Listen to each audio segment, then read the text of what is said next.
বিশ্বনবী তাহাজ্জুদের সময় দাঁড়িয়ে যেতেন। ছোট্ট একটা ঘরে চাটাইয়ের উপরে বিশ্বনবী মা এসে শুতেন, গাদাগাদি করে জায়গা নাই।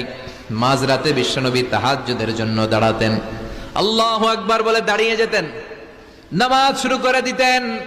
বিশাল বড় সূরা পড়তেন, কেরাত পড়তেন, রুকু করতেন, কিন্তু সিজদার জায়গায় সিজদা দেওয়ার জায়গা নাই। সিজদার জায়গায় মা এসা পা বিছিয়ে শুয়ে আছে।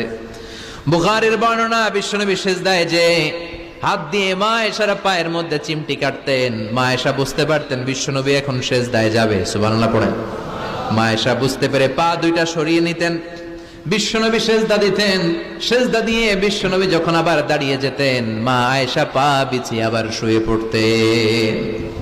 কি ইবাদত ছিল বিশ্বনবীর! হাত্তা তাতাওয়াররামু খাদামা। মা আয়েশা বলতেন বিশ্বনবী দাঁড়িয়ে থাকতে থাকতে এত সময় ধরে তাহাজ্জুদের সালাত পড়তেন, ওনার পা গুলো ফুলে এরকম